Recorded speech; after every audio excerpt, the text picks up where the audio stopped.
जय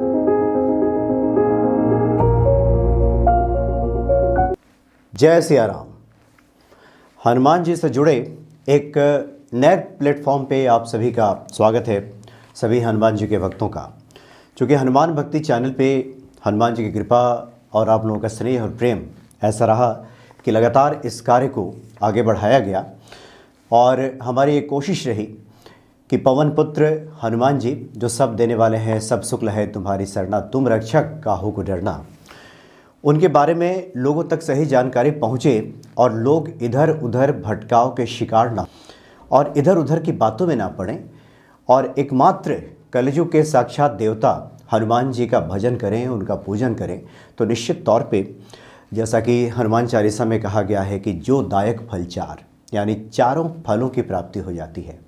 किसी व्यक्ति के जीवन में चार ही चीज़ की तो आवश्यकता है, धर्म, अर्थ, काम और मोक्ष, और ये सब हनुमान जी देने वाले हैं।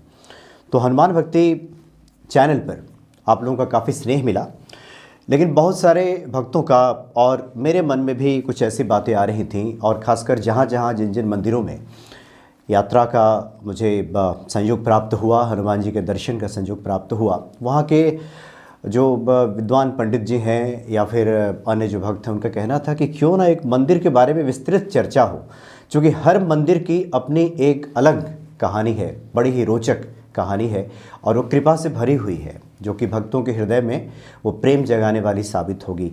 मसलन हनुमान जी की स्थापना कैसे हुई, एक छोटी सी मूर्ति वहाँ की कभी रखी गई, उसके बाद ये विशाल मंदिर बन गया और जो जो भी दर्शनार्थी वहाँ पे भक्त पहुँचते हैं उनके जीवन में काफ़ी बदलाव देखा गया। तो ये तमाम बातों के बारे में भी हम लोगों को बताएं, इस तरह का काफ़ी दिनों से आग्रह आ रहा था। लेकिन चूँकि हनुमान भक्ति पे हम जो चर्चा करते हैं वो हनुमान जी की महिमा को लेकर होता है, इसलिए कहीं विषयांतर न हो जाए, इसलिए उस चैनल पे सारी बातें नहीं रखी गई। इसलिए ये एक विचार आया कि क्यों ना हनुमान भक्ति ब्लॉग नाम से कुछ शुरू किया जाए और उस पर इन सारी बातों की चर्चा हो, मंदिर के स्वरूप को दिखाया जाए, उस मंदिर की महिमा के बारे में विस्तार से बताया जाए, ये बताया जाए कि वो मंदिर कहाँ पे अवस्थित है, कैसे पहुँचा वहाँ पे जा सकता है, और साथ में पंडित जी लोगों से, सिद्ध महात्माओं से जब मुलाकात होती है तो सिद्ध महात्माओं का जीवन, उनका रहन सहन, वो पूजा कैसे करते हैं। खास करके ये बड़ा प्रश्न काफ़ी लोगों ने किया कि बहुत सारे जो महात्मा हैं, खास करके तारापुरी जी के बारे में जब इंटरव्यू हमने किया था और ब्रह्मचारी जी का जब हमने इंटरव्यू किया, एक और महात्मा है विजयगिरी जी महाराज, जो कि पहले बिजनेसमैन हुआ करते थे गाज़ियाबाद शहर में और बाद में वो हनुमान जी के भक्ति में लीन हो गए और सब कुछ छोड़ दिया। तो ये लोग कैसे हनुमान जी की पूजा करते हैं, कैसे इस तरह से भक्ति में प्रवृत्त हो गए, उनके पूजन का तरीका क्या है, कैसे हनुमान जी को प्रसन्न करते हैं, इसके बारे में विस्तार से बताया जाए, ये काफ़ी लोगों का आग्रह था। इसलिए इस ब्लॉग को शुरू किया गया है और हम समझते हैं कि इस ब्लॉग के माध्यम से आप तक जो जानकारी पहुंचेगी आप उसे पसंद करेंगे और हनुमान जी की कृपा से, आपके स्नेह और प्रेम से इस कार्यक्रम को भी आगे बढ़ाया जाएगा।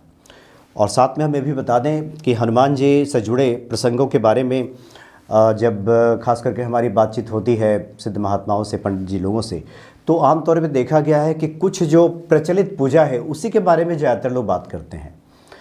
लेकिन हनुमान जी का जीवन, यानी उनके जीवन काल से लेकर के, उनके जन्म से लेकर के वो हनुमत कार्य जो जब तक चलता रहा भगवान श्री राम को लेकर के, और अभी भी कलयुग में भी हनुमान जी जो कार्य कर रहे हैं, और ख़ासकर रामायण और रामचरितमानस में खास करके जो उनकी एंट्री होती है, किष्किंधा कांड से हनुमान जी का आगमन होता है तुलसीदास जी द्वारा। लेकिन बचपन में भी बहुत सारी बाल लीलाएँ रही हनुमान जी की, और हनुमान जी ने भगवान राम के लिए उस वक्त से ही कार्य शुरू कर दिया था।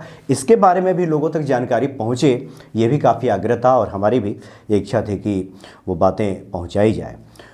और मंदिर के बारे में विशेष तौर पे ये पूछा गया था कि प्रत्येक मंदिर की महिमा भी बताई जाए। आपको पता ही है कि मंदिर के दर्शन मात्र से, यानी कोई व्यक्ति मंदिर में भगवान का दर्शन नहीं भी कर पा रहा है, अगर वो अपने कार्य क्षेत्र की तरफ जा रहा है, ऑफिस की तरफ जा रहा है, रास्ते से गाड़ी से चलते हुए या पैदल जाते हुए मंदिर का शिखर भी अगर दिख जाए उसको, तो वहीं से पूर्ण दर्शन का फल प्राप्त हो जाता है। इतनी महिमा गाई गई है। बहुत सारे संतों से हमारी जब मुलाकात हुई, खासकर गाज़ियाबाद में दुधेश्वर नाथ मंदिर जो कि भगवान शिव का मंदिर है, और इसके बारे में बताया जाता है कि ये रावण के पिताजी ने स्थापना की थी, वहाँ पे ला करके शिवलिंग रखा था, ऐसी वहाँ के बारे में मान्यता है। और काफ़ी नीचे आप वहाँ पे जाएं तो भगवान शिव विराजमान है, शिवलिंग वहाँ पे स्थापित है। वहाँ के जो संत हैं, जो महंत हैं नारायण गिरी जी, उन्होंने भी बताया कि मंदिर में श्रम करने का, मंदिर में कुछ हम जब श्रम करते हैं, जा कर के वहाँ अपना शारीरिक योगदान भी अगर देते हैं, साफ़ सफाई करते हैं, तो उसका बड़ा महत्व होता है। पहले वो साफ़ सफाई ही करते थे मंदिर में, और बाद में वहाँ जाकर महंत बन गए। आप में से बहुत से लोगों के साथ भी ऐसा होता होगा, खास करके जो बड़े बुज़ुर्ग हैं, हमारी माता जी भी, हमने देखा है उनको बचपन से ही कि मंदिर वो एक पूजन का जो थाली है, उसके साथ साथ एक बाल्टी पानी वो लेकर ज़रूर जाती थी, और अभी भी जाती हैं, और जा कर के वहाँ साफ़ सफाई करती हैं ज़रूर, चाहे मंदिर कितना भी साफ़ हो, लेकिन एक ये भाव रहता है कि हमने भगवान के इस मंदिर को साफ़ किया है, स्वच्छ करने में अपना भी योगदान दिया है। तो इस तरह के बहुत सारे ऐसे प्रसंग हैं जिसके बारे में इस ब्लॉग में चर्चा की जा सकती है।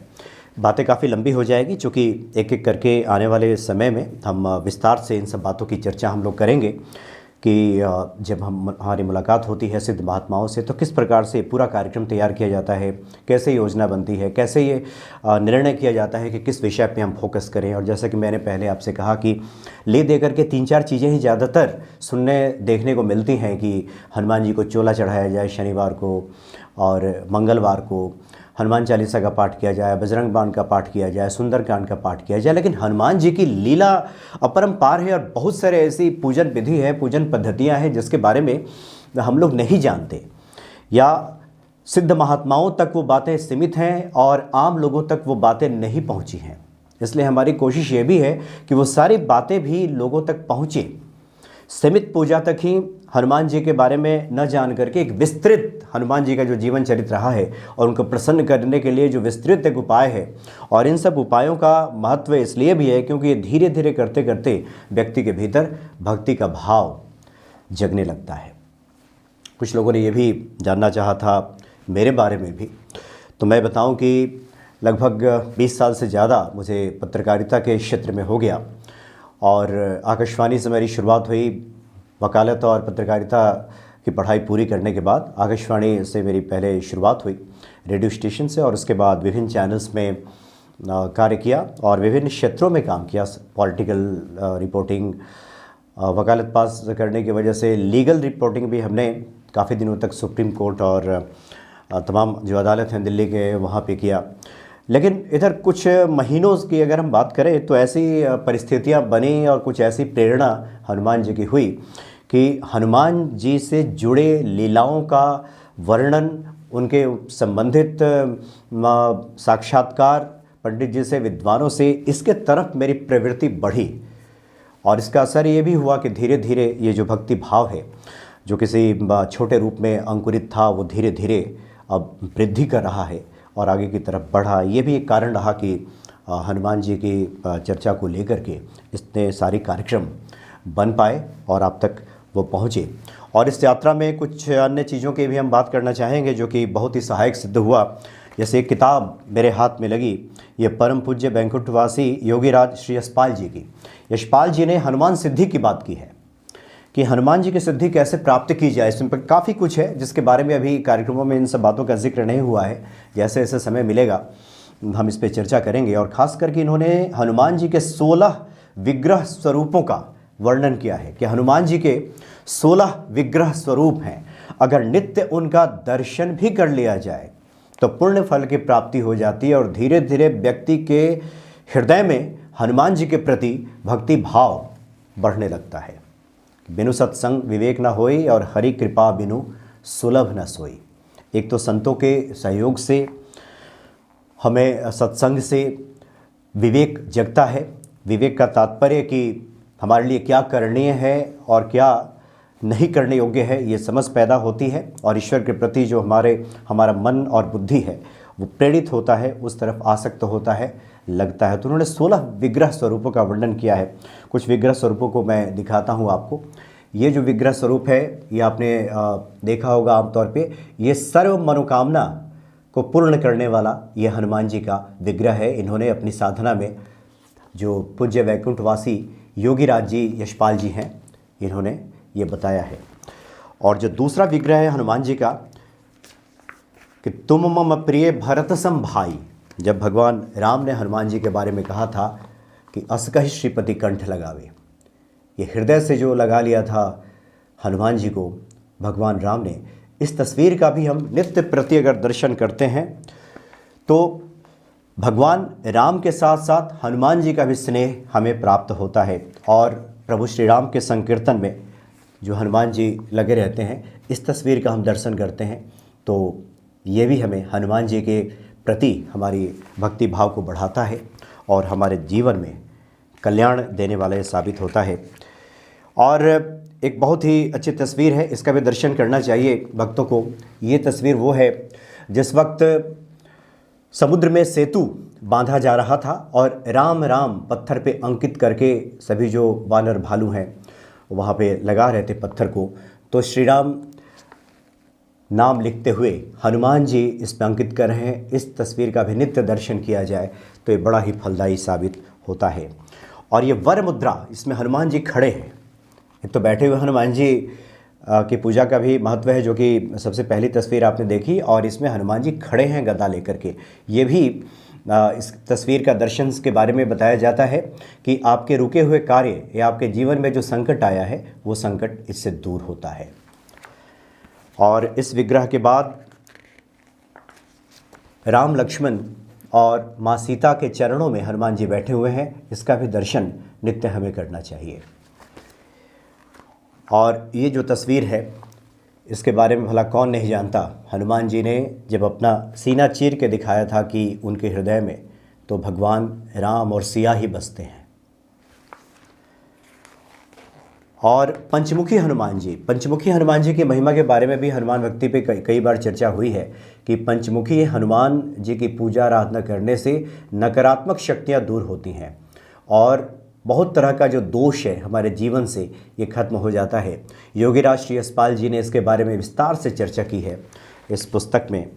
और पहाड़ लेकर उड़ते हुए हनुमान जी, इस तस्वीर का भी नित्य हमें दर्शन करना चाहिए, या फिर दर्शन करते करते हमारे हृदय पटल में इस तरह की तस्वीर अंकित हो जाती है और एक बार जब हम आंख बंद करते हैं तो ये सारी तस्वीरें हमारे सामने घूम जाती हैं।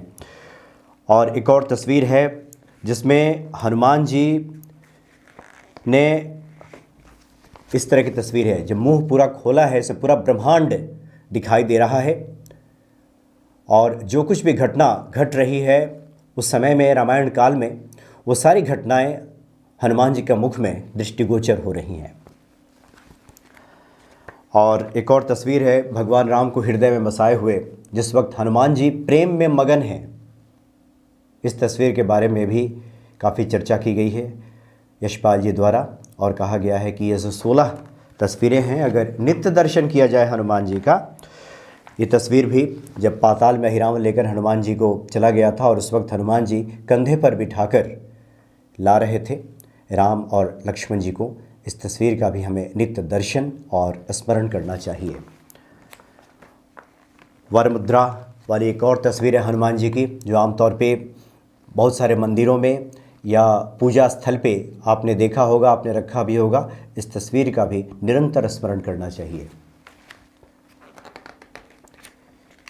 एक और है जो गर्व से भरे हुए राम काज को करने के बाद, राम के कार्य करने की खुशी में गर्व से भरे हुए हनुमान जी की जो तस्वीर है, ये भी काफ़ी फलदायी तस्वीर मानी जाती है। और जो अगली तस्वीर है एकादश मुखी हनुमान जी की भी चर्चा हुई, जो उत्तराखंड में एकादश मुखी हनुमान जी का मंदिर है, देहरादून से थोड़ा सा आप आगे जाएंगे तो एकादश रूप भी बनाया था हनुमान जी ने। और इसमें जो सभी देवी देवता हैं इसमें शामिल हैं। इसमें भगवान शिव से लेके भगवान विष्णु, भगवान राम, स्वयं हनुमान जी और जो भी देवी देवता, गणेश जी, ये तमाम देवी देवता इस 11 रूपों में समाहित हैं। इसलिए कहा जाता है कि और देवता चित्त न धरई, हनुमत से ही सर्व सुख करई।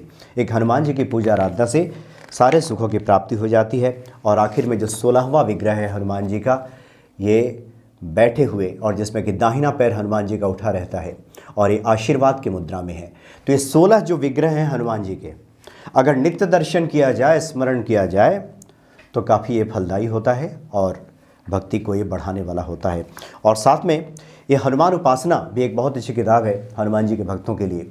हनुमान उपासना में भी ये पूरी पद्धति दी हुई है कि कैसे आप हनुमान जी को प्रसन्न करें। इसमें आप इसकी पूरी जानकारी ले सकते हैं, कभी विस्तार से इसके बारे में भी चर्चा करेंगे।